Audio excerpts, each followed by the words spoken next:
Hi, welcome to Analog Nights, and today I'm going to be talking about my functional system in the Hobonichi Cousin. I've done a couple of videos like this before, but I've always gone through them kind of as an overview, but today I'm just going to go through everything, like the budgeting and the reading journal and everything all in one go. So this might take a while, but let's just get started. This is my 2026 cousin, and I also have my 2025 cousin here with me, just to show you what it looks like when it's filled out, because obviously the year has just started. I also have my weeks here, so one thing I will say is that I keep my personal stuff and work stuff separate. I didn't used to do that. This is the first year that I'm doing that, and I'm really looking forward to it because I really did not enjoy having things in one place kind of mixed up. Anyway, let's get started. So I just use my calendar as the calendar, so I don't like cover it up or anything. I mark off what month we're in, and that's about it. And the index is pretty involved, so I will go through that kind of towards the end of my explanation of my system. And this is my monthly spread. So I do use this like a regular calendar. I use it for appointments, events, and I mark off like big events like trips or time off with these lines.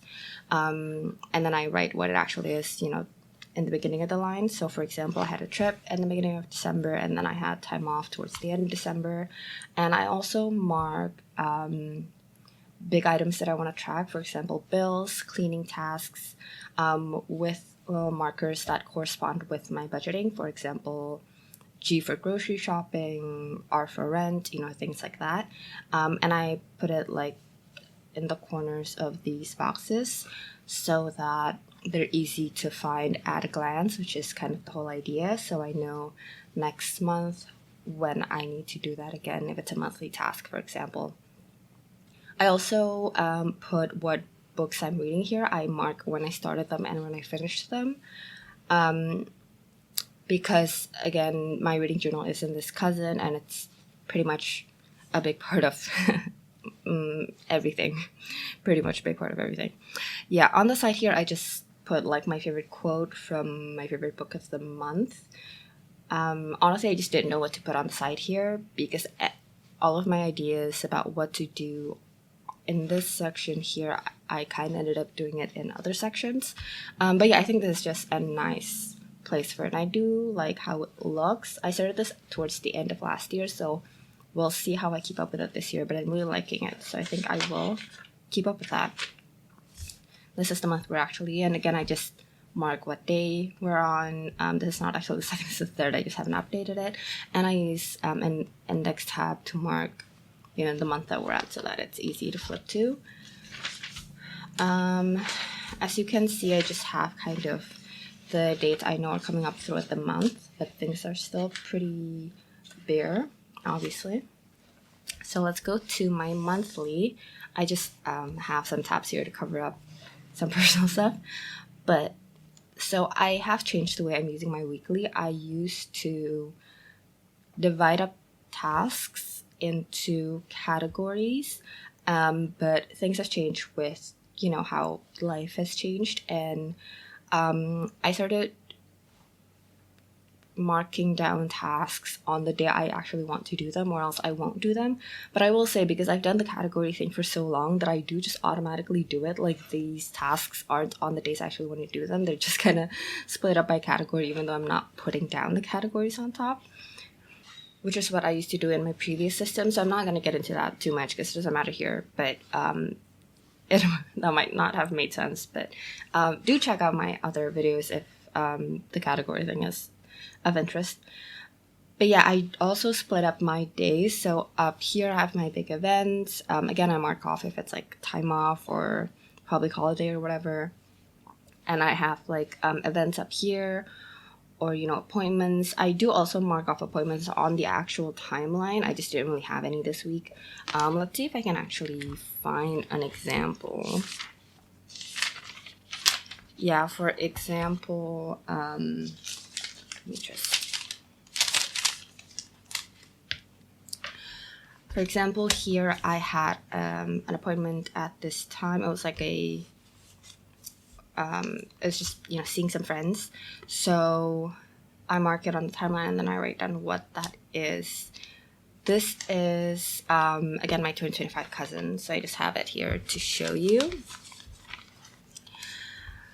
And on the side, I have my habit tracking and a project tracker. So I used to do this in my weeks. So I had a weeks for last year as well, and I really loved it. For work, it really ended up working.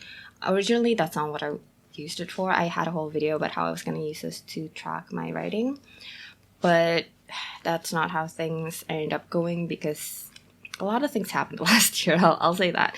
But I used it for work and it was great. And I chose to do the same for 2026.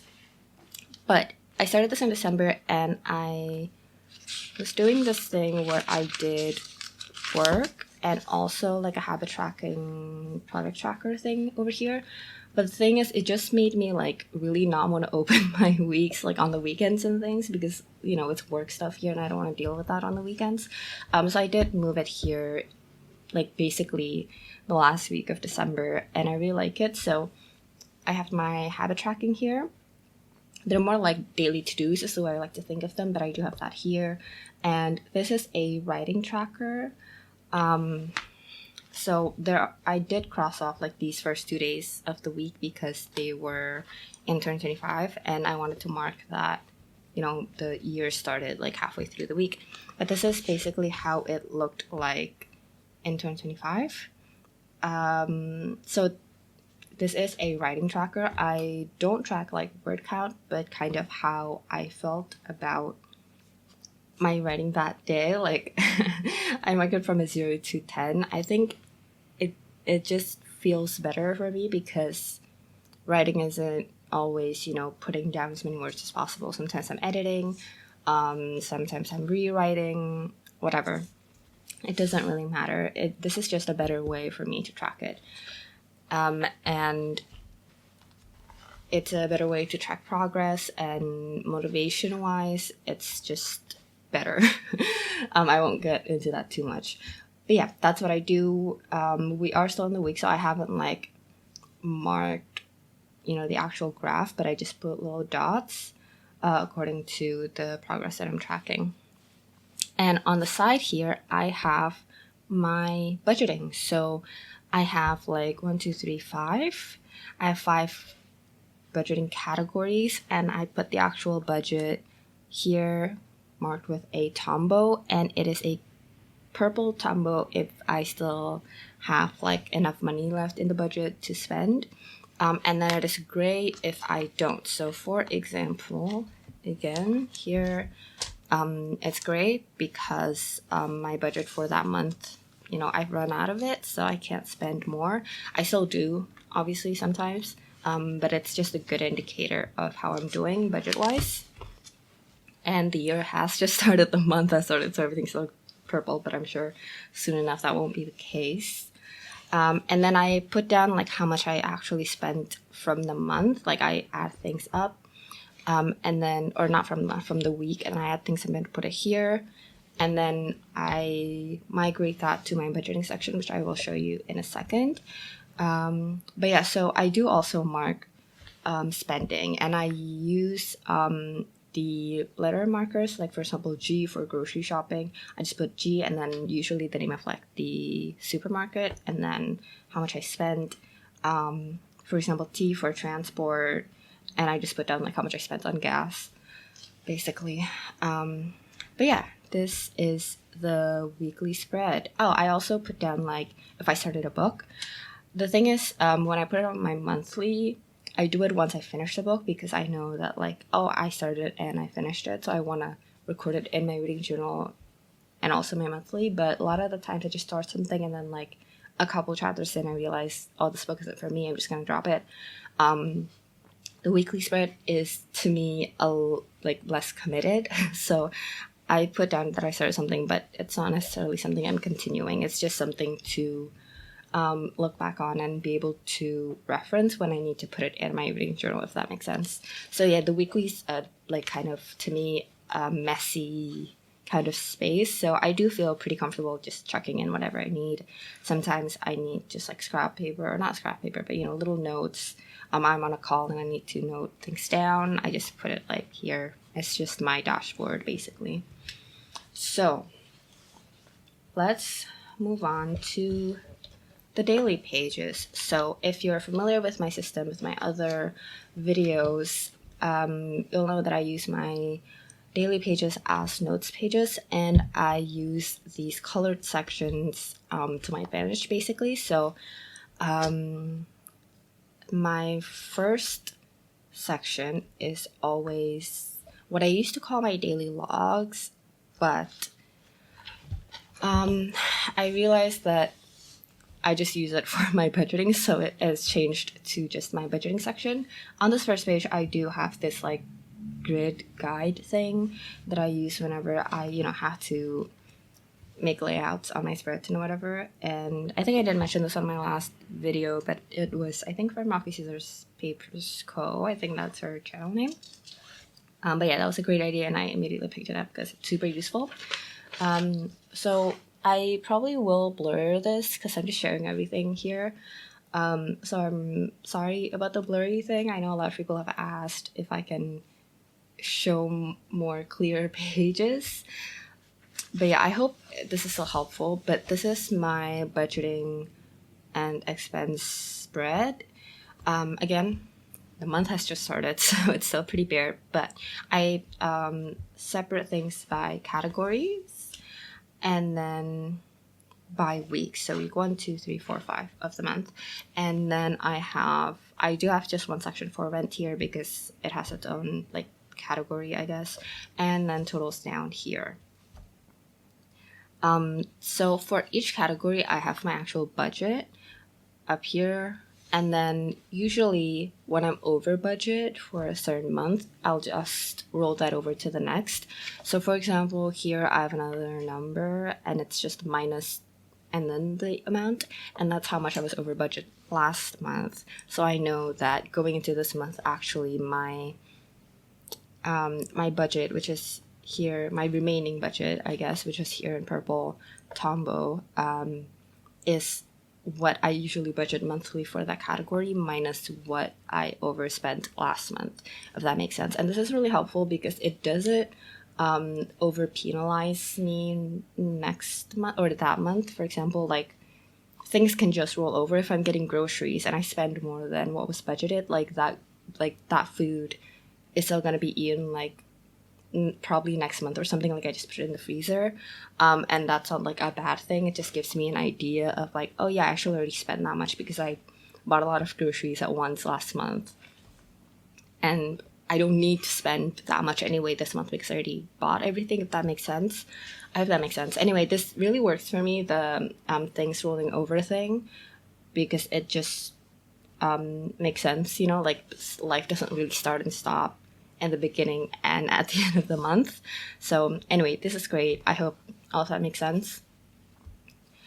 And it also helps with what I call my pocket money category. So I can save up for things in the future. For example, if I only use like half of my budget of my pocket money this month, that means like I may be able to spend more next month because I'm saving up for something more expensive, like a tech thing. For example, if I'm saving up for a new phone, I'm not, but as an example, I can be like, oh yeah, I just won't spend this budget for like a couple months, and then maybe I'll have enough for that phone like in March or something. I hope that makes some sense. Maybe I can show you a spread of a completed month. Okay, this will be probably pretty blurry in the video, I'm really sorry, but this is an example. As you can see, some of them are purple, some of them are gray. I had really bad spending last month, so my pocket money was so in the red, so all of that is great. But yeah, I total everything up, and then here I mark again with gray or purple if I'm under budget or over budget, and by how much, so that it can roll over into the next month. And then I total everything up, like basically what is my total expenses And then on the side here, which you can see I've started setting up as well, I have my starting balance here. I started with a starting balance, and then I put like the total income I have for that month, and that's a total debit. And then I put my total expenses, and then that comes out to my savings. My total debit minus my total expenses is my savings. And then I cross-check that with my accounts and my cash and everything. And this is the actual total. I've had a bit of a problem lately with just like a small amount of difference. I don't know where that's coming from. I think it's just like petty cash, like I'm paying for like parking tickets, or not parking tickets, like parking fees and things, and I'm like forgetting to note things down. I think that's what it is. So that's what the difference is. But so far it's working really well for this year because of that issue of finding there's like a $10 discrepancy or something. I do have this book. I just found this honestly in storage, and I thought it was really cute. So I'm gonna note down like all of my expenses, because I do that here in the Cousin, but I do it in the weekly. So it is pretty like mixed up with everything else. And I'm thinking like maybe that's where I'm going wrong. Like I keep missing stuff when I total things up and put it here. But yeah, just in case, I guess I really want to get to the bottom of this discrepancy. I will note down everything here in a list as well, just so I can make sure that I have everything noted down.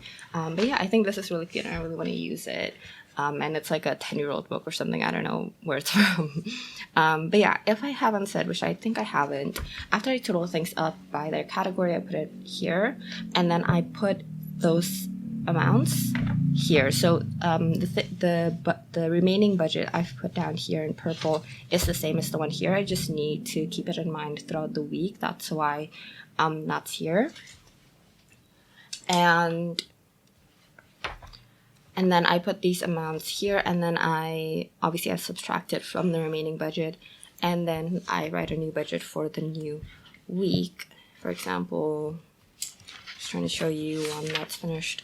So for example, here, once I write down the amount that I spent that week, there's a new remaining budget for the new week, which then I put again in the next week. Hopefully that makes some sense. But yeah, that is my budgeting. There's a couple more spreads. I think like my wish list and stuff is towards the back of the book, so there are still a couple more budgeting things, I guess, but that's pretty much it. Let's move on to the next section. So usually my second section, which is February, is my miscellaneous section. It's just like anything that I need to write down that doesn't fall into any other category that I have. Let's see what oh yeah.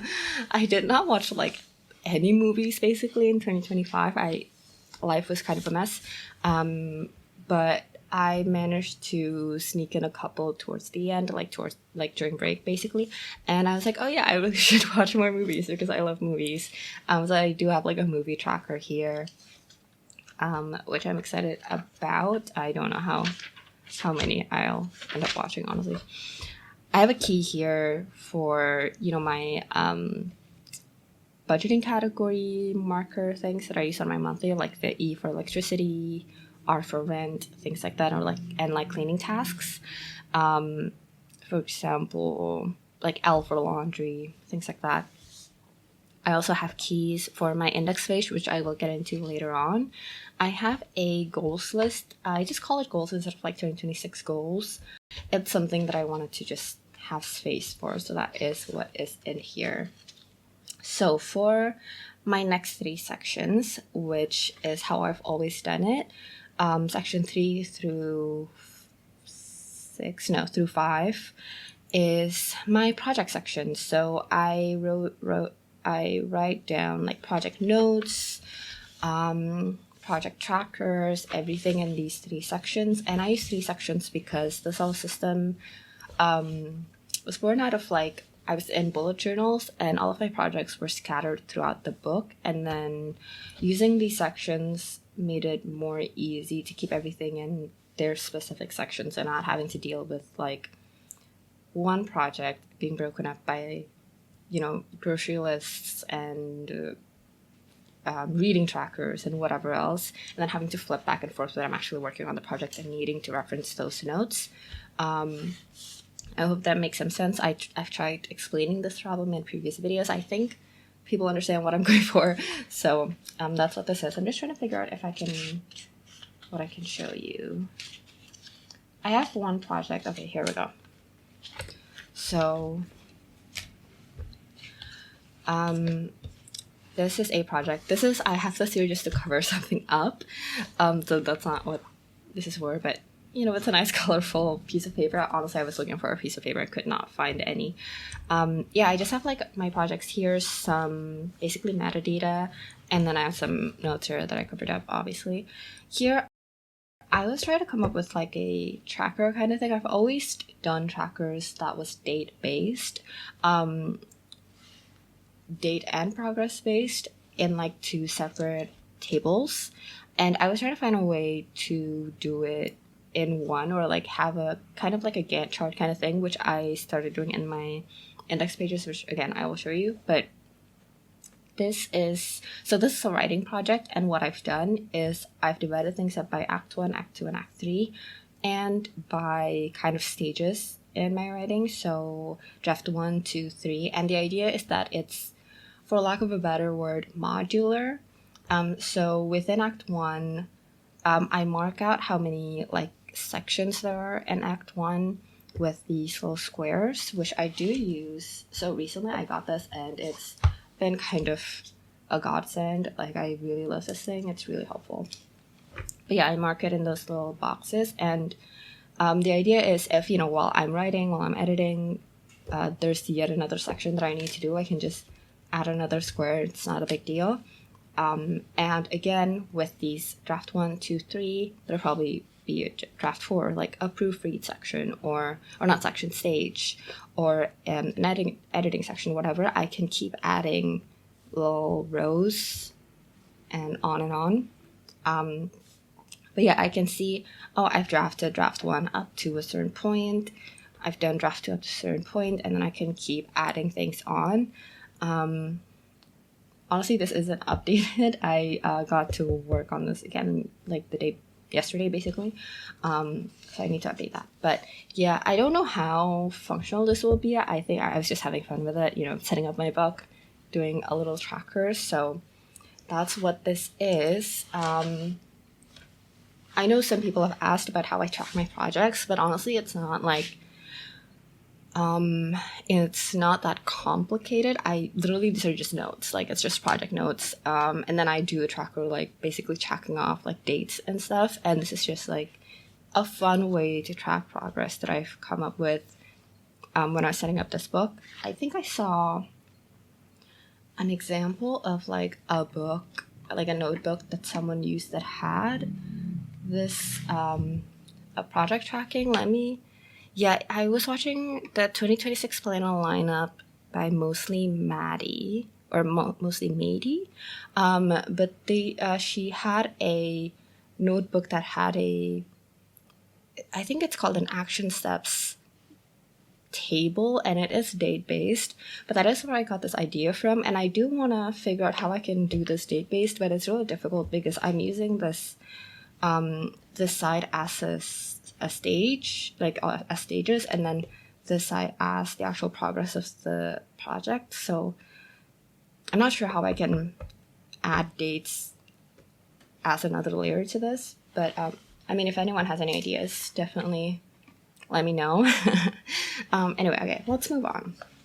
Again, with the sections thing for making sure that projects don't get broken up, usually I'm only working on up to 3 projects at once. So like if I'm working on project A, I can go here. On project B, I can go here and C here. And then those notes will never get mixed up. And that's super helpful. That has always worked since I started this system. And I'm doing it again because it's working very well for me. For my 6th section, so this used to be another project. That's like a different type of project, and I always just keep it in this one section in June. But I don't really work on that anymore, so I have a a different project. It doesn't matter. It's again just notes. It's just notes. That's what it is. Nothing more. And finally, in the 7th section onwards, I just have my reading journal. So I have a TBR list, and these colors just denote their genres, and I put them in the little check boxes, and then I check things off when I'm done. Honestly, the TBR has not been super helpful. Like, I keep forgetting that it's there and just like reading random books instead of the books that I've been meaning to read for a really long time. However, it is really useful for whenever someone recommends me a book title. I always don't know where to note that down. I don't really use the like want to read feature on Storygraph because I only use Storygraph to track the books that I've read. I don't like go on there kind of for fun, you know, like I don't browse on there or like check what my want to read list is or whatever. I just use it to track what I finished. So this is where kind of things are stored, like when people are like, oh, actually you should read this book, and then I note it down here, and it's a really good like catch-all for that. And I also use this for I note down like why I put it in the TBR, because I realized that's something that I forget, like, oh, who actually recommended me this book, or why did I think this is something I wanted to read. So for example, I have a book title and then an author, and then underneath I either like specify, oh, this is a standalone sci-fi, which is you know, why it intrigued me, or like, oh, friend X recommended me this, and I'm like, oh yeah, which means like, you know, I probably should read it because we have the same taste or whatever. And then after that, it's just more space for the TBR. And I will say I used to do like a series tracker, and then I put down like the series name, the author, and then how many books there are in that series, and then I fill in like which book I actually read, or like how many of them I read, or if I read all of them, then obviously I fill all of it out. But it just annoyed me because I didn't do that because I wanted to like finish more series or anything. It was just for fun, and I got really annoyed. But I will show you, I guess, what that looks like.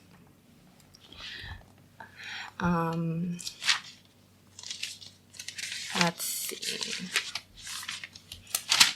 Here we go. This was my series tracker. As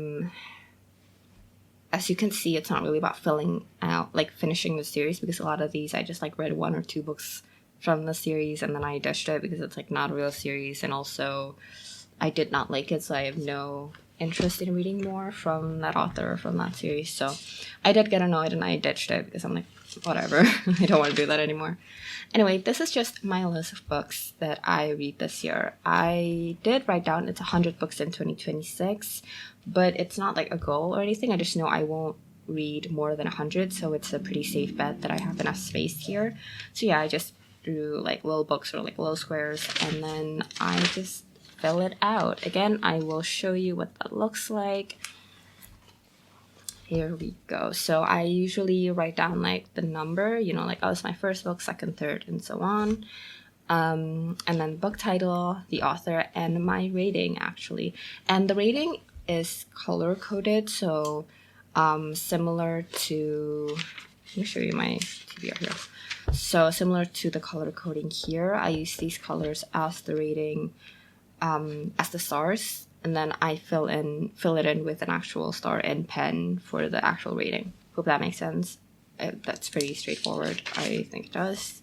But yeah, that's what it looks like filled in, and this is a fresh start. I will say I was less careful this time around. When I set it up for my 2025, I got so tired because I set it up like all in one go. My hand got really tired and I was so annoyed at having to draw these little squares. So I like kind of rushed through it this year and I made a lot of mistakes, but that's fine. Honestly, I think I've kind of gone over like having everything perfect because there are so many mistakes in my setup and I'm not stressing about them at all. I'm like, I don't care. I've just, obviously the cousin is still very beautiful and precious and I love it, but I think the like, oh, this is a very like precious item or whatever is like, I've gone over that. I just it's just felt like home now, and I don't mind messing things up. But yeah, clearly the cousin has worked for me very well for a few years now. I also have my 2024 cousin here, which is a little more beat up because I didn't have my cover yet in 2024. But yeah, it's worked for me for years now, and it feels like home now. But that is the reading journal is basically the rest of the sections. Like I read a lot of books, and I like to note them down. So I will say what happened last year was I'll show you what it looks like. This, I put like metadata basically here, and then my rating, and then my thoughts. But after a while, I was like, what happened was I was very behind on my reading journal, and so I didn't note down my thoughts. I just put down metadata, and this was like empty. And then I tried to backfill it, except like it had been so long that I couldn't remember what the book was even about, what my thoughts were. And it really annoyed me. I think there are a lot here where I left it empty. Oh, here we go. This is an example. Left it empty. I didn't have time to note down my thoughts, and I don't remember anything about the book by the time I had time. So I did switch to this like more, yeah, for example, here it was like a more simple thing, but I don't actually like this. I can't tell what my thoughts were on the book, and kind of like the thoughts part is my favorite part of my reading journal. I'm trying to show you like a more recent one and what I ended up doing. So to make it like less pressure, I guess, when I don't have thoughts about the book, I just note down like what lines I highlighted in my Kobo. So I do use an e-reader, and it's right here, and I love it so much. It is just the Kobo Clara black and white, and it's great. So sometimes I highlight certain lines that resonate with me, and then I just copy those in when I don't have actual thoughts on the book, or like time has passed and I don't remember what my thoughts were. So I really like the way that looks. I do that like even when I have thoughts on the book. Like sometimes I have quotes from the book, and then I put my thoughts like underneath. But yeah, what did end up happening is like for a while I just didn't have time to fill anything in, and there's not a lot of space after the metadata to put down like a lot of quotes. Like I have quite a bit usually, so I think I will go back to this original like layout, where it's per page and not like 3 books at once. And I don't think I'm gonna care about like, oh, sometimes it's like empty or whatever if I don't have any quotes for it or any thoughts, because I have so much space for the reading journal. Like it is literally half of the book is my reading journal, which I love. Like I don't mind, and I have so much space that I think it's just better getting back to this layout than it is about like not wasting space or whatever. I don't like the look of like this. I just want to go back to my original layout. So sorry, that was quite long and rambly, but I don't have anything here to show you, obviously, because I haven't really finished a book. I did start one of my favorite books of all time this year. I think it's just a good way to kick things off, a reread of a favorite. So I do have to set that up soon. But yeah, that is the rest of the sections. And usually, honestly, I use up about like maybe 4 sections for my reading journal at the end of the year. We'll see if I use up more, but that only leaves me with like 2 sections, which isn't a lot in my opinion. So I use this just for any overflow. Like if I end up needing more pages for my budgeting section, I'll continue that here. Or if I need more pages for my miscellaneous or my project section, I'll continue that here. So having these 2 sections kind of initially as part of the reading journal section, but probably won't end up getting used up for the reading journal. I'll use that for any overflow. So that, that feels safe to me. I never know what to use these like graph pages for I just use them as like extra pages if I ever need them.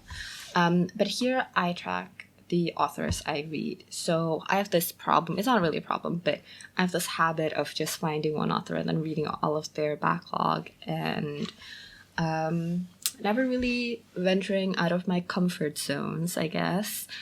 But I started doing this thing, like I'm a complete completionist.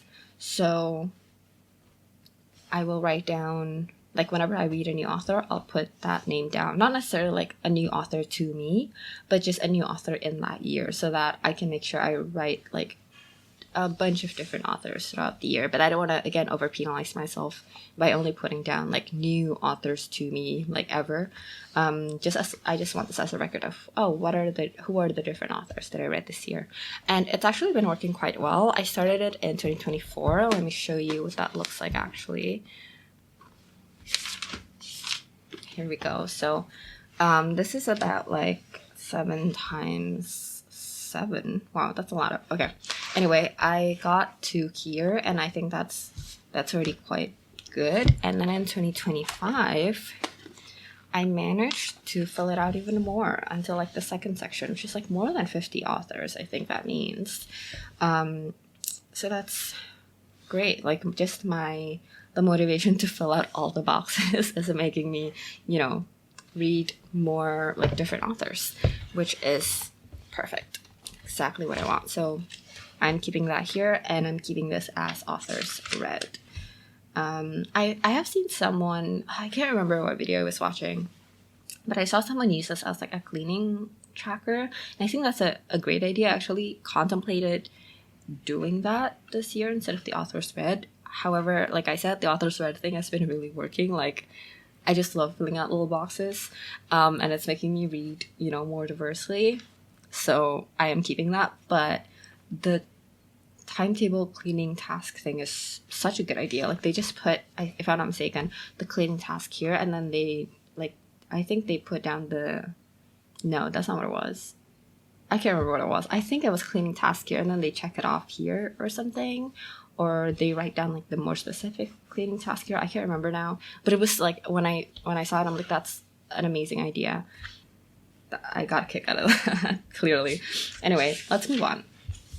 Graph paper. So I use this actually for my end of year overview for my reading journal. So for example, in 2024, this is what I did. I did books read and then pages read, and then I did like a ratings graph, like a star rating graph, and then a genre graph.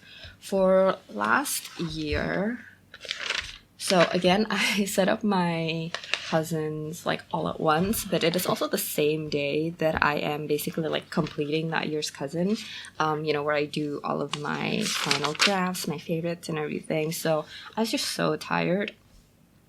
And on Storygraph, like the genres that they have listed is sometimes really strange or like inaccurate. So to calculate, honestly, I can't for the life of me remember what I did in 2024, because I know I didn't just follow the one on Storygraph, like the wrap up on Storygraph. I must have like counted each or something. I don't know what I was thinking, because I read a lot of books, but I don't know where I got this. But anyway, this year I did not bother. I was too lazy to do it. I was too tired. So I only did the star rating. And I will say it does not look as good as it did in 2024. So I might actually try to count the genres this year. At least like do it in my monthly wrap up. Oh, actually I did not show you that. So every month I do a little wrap up with like how many I finished, how many DNF if any, and then how many books with 1-star rating or 5-star rating. This was a chaotic month, clearly. And then I mark or I note down like the actual book titles and names, because I find it really tedious to like have to flip through and like, oh, where is that book? So just going to the monthly wrap-ups, I guess, monthly spreads, it's really helpful, because I'm like, oh, that's when I read that book. And also I mark, so this is for favorite, and then this is for DNF, and I mark that off. So I do have these like monthly wrap-ups every month. But yeah, I also want to kind of improve on this. I get really just tired. It was quite the year. Let me just say that. But I want to make it look funner. Like I want to use little graphs, maybe pie charts, maybe actually paste in like the book covers, not like for everything, but maybe just for like the favorites, or just like specific ones if I don't have like really favorites that month, just like one of them at least. I don't know, I just want to make it look funner. But yeah, I have those wrap-ups. I will attempt to count like or to track what the genres were, how many of each, etc., so that I can actually have that little graph here, and not worry about using Storygraph's weird wrap-ups. But yeah, I'm sure everyone has this problem. They have really strange genres, and they put strange books in strange genres. Let me just put it that way. Anyway, I use my favorites as a, end of year 12 favorite books kind of thing. Again, let me show you. Sorry, I keep doing this, but this is what it looks like for 2025 for last year. I'll be doing the same here. I don't even bother like circling that it's a book because I only do it for books. I honestly don't do anything else but read, so that's what that is. Right, so for my 100, I use this as a wish list. I've said this before in previous videos, but the idea is there's only so much space here, and I can only buy things that's in my wish list, or like if I buy something, I have to also then put it on my wish list and then check it off as if it were like part of my wish list, if that makes sense. So long story short, I can only purchase 100 items and then check things off. And I don't mean like, obviously not like groceries and things, but like actual, non-essential items. Like even with like makeup, I'll put that here. If it's a bag, if it's, water bottle, because I don't need another water bottle, things like that. So that's what this is. I will say it did work somewhat. Well, I don't know. But I've done this for like, again, a couple of years. I did it in 2024 as well. But this is my 2025. And as you can see, I checked off quite a bit. And I guess that makes sense when it's, again, my system is that I have to put things in if it's something that I purchase.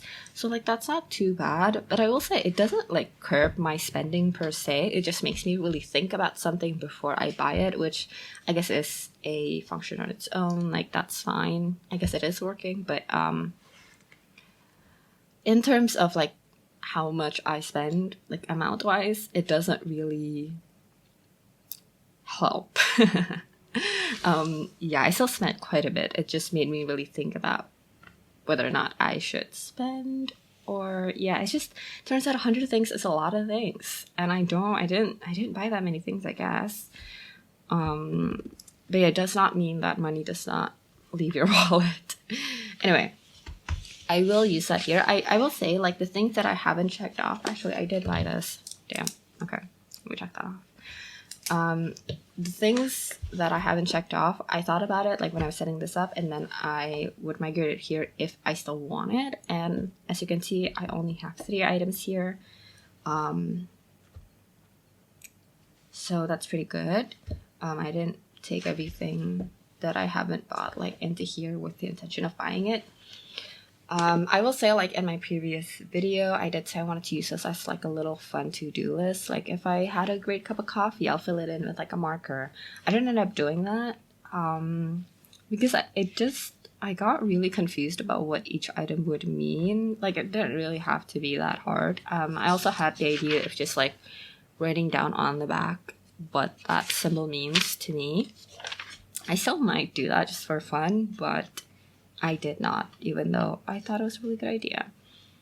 But yeah, the year, as I said, was quite chaotic. So anyway, I actually don't know what this is. I think it's just like a list of, I guess, foods you eat, maybe? I don't know, but I will use this for goals. So for my 2024, they had this, like, I think it's like a 12 favorites. I don't know what it actually says, because obviously it's in a different language. But yeah, they have this thing. I don't know what it is, but I used it as like, oh, at the end of the year, I noted down like big things that happened to me, or like I read however many books, and then I like a milestone that I had, and then I actually had a lot of fun with it. And here I want to do something similar, except it's like goals, like oriented. I know I had that like page on just general goals, and here I don't want to do like goals I want to achieve. I think it's just, again, like in 2024, at the end of the year, I'll reflect and see like, oh, actually I accomplished all of these things. So I think I will use those for that, because I liked it so much that I thought about just doing it like on a blank spread in 2025. I just, again, got so tired while I was completing my cousin. I did not end up doing that. Also, like I said, the year was chaotic and I really did not want to think about it, but I think that's what I will use this page for. But hey, if anyone knows what this is supposed to be for, definitely let me know. Although I don't think, I like this goals thing, or the end of year reflection idea. They're not really goals. These are very cute pages, even though I can't read them. And, oh right, I forgot to cover this up, but let's see. So this is my savings tracker. This is originally, let me just use an index tab actually. So this is a gifts tracker, but I don't track gifts, and I, again, have mentioned this before, but I use it as a savings tracker. And here I write down the month, and then here I write down plus or minus, so whether my savings went up or went down. And then here I have my accounts, basically my bank accounts, and then I will put the actual amount, that's like the actual balance basically at the end of that month here for each bank account. And then here I will track how much it went up or down. And I won't show you, but I did do that in 2025 and it worked really well. It just gave me a really good idea of how things are going. I don't know what I'll use this like blank space for. I don't really stress about it. It was also empty in my last cousin. For the address page, if you're not familiar, in the back here there is an address page. I have addresses that are relevant to me, so I won't be showing that.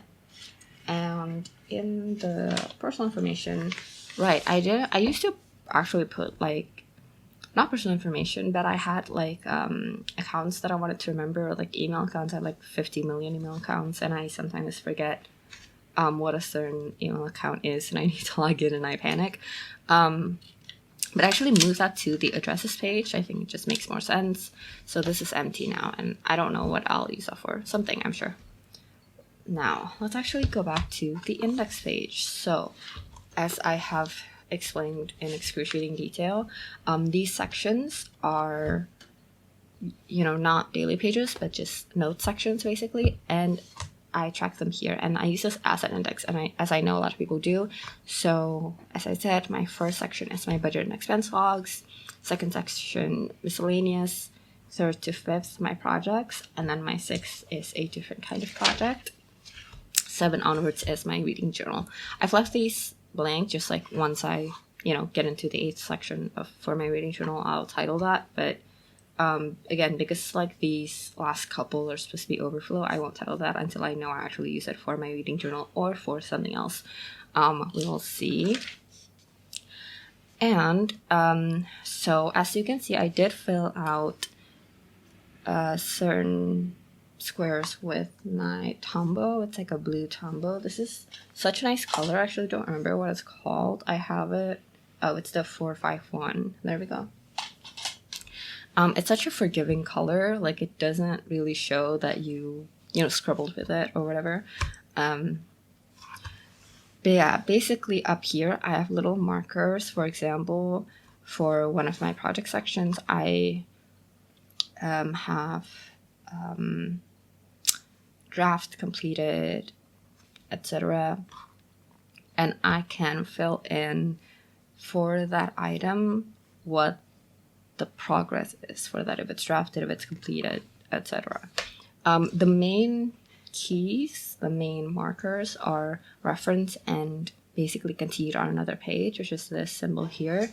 And for reference, I just, for example, my key page or my movie tracker, I mark that as reference pages. So at a glance, I can be like, oh yeah, I need those are my reference pages. And if I know specifically I'm looking for a reference page, I'll just try to find one that's marked in blue. Obviously, again, this is not filled out yet because the year has just started, so it's probably hard to imagine, but here we go as an example. At a glance, I can see that these are reference pages, whereas the rest are not. Also, the continue to our next page marker is for when inevitably, even though I try to not do this, things like notes do get broken up, like separated by irrelevant pages in the middle. Honestly, that hasn't happened too much. I thought it would, but it didn't really, but sometimes it does. And because that's the rightmost column, it's really clear when I mark it, so that's nice. And here, for example, I have a certain project, and I can see that it started, for example, here on 4/11, and that I used, a few pages for it.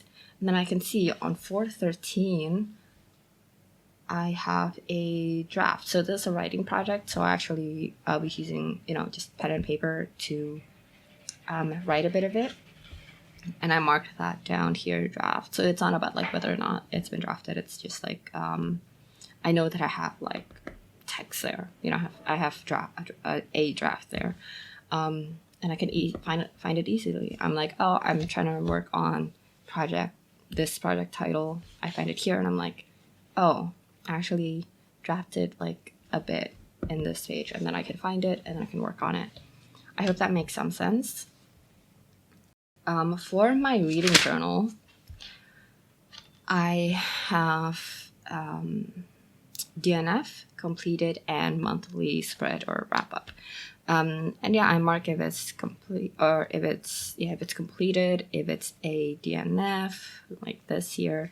As you can see, there's a row of completed books and then one that I DNF'd. And then I can see where my monthly pages are. So if I need to just flip, what did I actually read on a certain month, I can just go straight to the monthly page. This index in itself is also quite a lot of information just on one thread. I can see what books I read, I can see when I read them, because obviously it's if it's before my January spread, I read in January, most likely.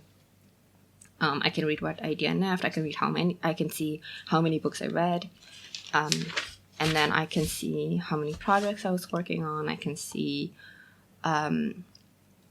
whether a project is completed, because again, there is the completed marker here. Other just information, it's just all laid out here, and it's really helpful for me, especially because I'm so used to the system. I've used it for a few years. I just can at a glance look at this and glean so much information from it. Now let's actually talk about this bottom section. So last year I started doing this thing where I made basically a Gantt chart, where I mark what project I'm working on when, because it is, again, despite the fact that I'm using it as an index, it is actually a calendar. So, January and so on and so forth. So I write down I was working on this one project for 3 months here, etc., etc., etc. And I will say the way I used it is I used pencil for what I'm planning. I plan to work on this project and then this project at this time and this and yada yada. And then I use pen for what I actually did. So if it goes to plan, I just, go over it in pen. Or if I actually do it, I go over it in pen. And then if I don't, I just leave it. Again, last year was kind of a dumpster fire, so I didn't end up doing a lot of what I planned. But I did write down, what I actually ended up doing. Now, there is this little graph. I got this idea literally in December, or the last week of December. So this was actually more of a test than anything. But I showed you, I have this writing tracker here as progress, because I'm really trying to get back into it and be really consistent with it. So this graph, which you can see more clearly, I guess, here, even though it's still just half the week, this graph gets kind of transferred here. I'm not sure if you can actually see it because the Tombow color is really light, but the idea is this year when I do it consistently, you can see like throughout the year how that goes, you know, how my writing was throughout the year, if that makes sense. Because there is enough space for 0 to 10 here, and I think that'll be really interesting. So I did set that up here. I have a couple projects that I'm planning on, and then I have just the graph kind of set up, and then I'll start marking things down probably like at the end of each month. Maybe I'll transfer from my weeklies over here so that I can see the graph. I think that will be really fun. But yeah, I think that might be everything. Aside from that, I don't use like tabs to mark off like the beginning of each section. I just put index tabs to mark where I am within that section. And again, I've already said this, but this is so instinctual. Like I always remember where the sections are. And these colors are already so helpful. To be completely honest, I'm not sure how an index tab would help with that, except for the fact that like these are very thin pages, so I guess it would be difficult to find like the exact page of this, you know, start of the section. Anyway, I do mark off where within that section I am at. So for example, my project is here, and this isn't like the beginning of the section. It's like page 7 clearly. And the only like real index tab is my monthly and my weekly. Anyway, that is the functional system in the Cousin. Definitely let me know if you have any questions.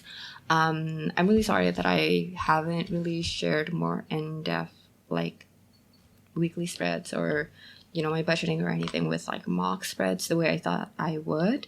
Haven't really had the time. But hopefully this video is helpful. I am more than happy to answer any questions in the comments, even if I don't quite have time to make full videos on anything right now. Aside from this, I guess I just got too excited about starting on my 2026 Cousin I had to share. But yeah, thank you for watching, and definitely talk to me in the comments. I just love talking to planner people. Thanks!